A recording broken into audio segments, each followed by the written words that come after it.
रबीउल अव्वल वाले दिन बहुत सारे घरों में खीर बनती है, तो आज मैं आपके लिए राइस खीर की इतनी मज़ेदार रेसिपी लेकर आई हूँ कि आज से पहले आपने इतनी मज़ेदार खीर कभी ट्राई नहीं की होगी। तो चलिए रेसिपी को देख लेते हैं। तो राइस खीर बनाने के लिए मैंने यहाँ पर ले लिए हैं चावल। तो तकरीबन 6 टेबल स्पून चावल का इस्तेमाल आपने 2 किलो दूध के लिए करना है। और इसके अंदर हम थोड़ा सा पानी ऐड कर देते हैं। मैंने अभी 4 टेबल स्पून चावल लिए हैं, क्योंकि रात के चावल भी अगर आपके पास उबले हुए रखे हों तो उनका भी आप इस्तेमाल कर सकते हैं। तो थोड़े से मेरे पास रात के चावल भी थे, तो उनका भी मैं इस्तेमाल कर लूंगी। चावलों को हमने तकरीबन 1 घंटे के लिए अच्छी तरह से धोकर सोक कर लेना है। चावलों को मैं 1 घंटे के लिए भिगो दूंगी। इसके साथ ही मैंने यहाँ पर ले लिया है 2 किलो दूध। तो दूध को हमने उबलने के लिए रख दिया था। आप देख सकते हैं दूध के अंदर उबाल आ चुका है।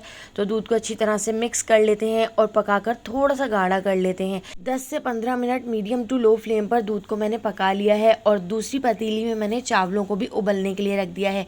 इस तरह से जब आप बनाकर तैयार करेंगे तो चावल बहुत अच्छी तरह से इसमें घुल जाएंगे। लेकिन अगर आप कच्चे चावल दूध के अंदर ऐड कर देंगे तो चावल बहुत देर में घुलेंगे। तो इस तरह से देखिए, चावलों को उबालने के बाद मैंने पोटैटो मैशर की मदद से चावलों को अच्छी तरह से मैश कर लिया है और इन चावलों को हम ऐड कर देते हैं दूध के अंदर।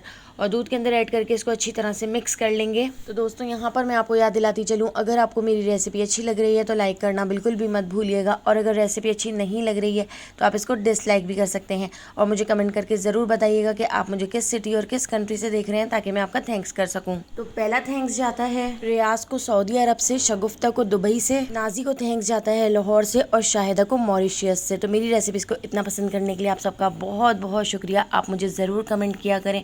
तो यहाँ पर आप देख सकते हैं मैंने एक फ्राइंग पैन ले लिया है और हमने इसके अंदर 1 कप चीनी ऐड कर दी है। चीनी का हम कैरेमल बनाकर तैयार कर लेते हैं। इस तरह से जब आप कैरेमल बनाकर खीर के अंदर ऐड करेंगे तो खीर का कलर भी बहुत अच्छा आएगा और खीर खाने में भी इतनी ज़्यादा मज़ेदार लगेगी कि आपने इतनी मज़ेदार खीर आज से पहले कभी ट्राई नहीं की होगी। तो लो फ्लेम पर चीनी को आपने गैस के ऊपर रखकर छोड़ देना है। इसका कैरेमल खुद ही बनकर तैयार हो जाता है। तो लो फ्लेम पर इस तरह से मैंने कैरेमल बनाकर तैयार कर लिया है। अब थोड़ा थोड़ा करके हम इस तरह से दूध के अंदर कैरेमल को ऐड कर देते हैं और कैरेमल ऐड करके इसको मैं अच्छी तरह से मिक्स कर लूँगी। कैरेमल बनाने के लिए चीनी मैंने कम ली थी। अगर आपको बाद में मीठा कम लगे तो आप इसमें सिंपल चीनी ऐड कर सकते हैं। तो इसको मैं अच्छी तरह से मिक्स कर लेती हूँ। फ्राइंग पैन को हम अच्छी तरह से साफ़ कर लेंगे ताकि हमारा कैरेमल भी बिल्कुल भी ज़ाया ना हो।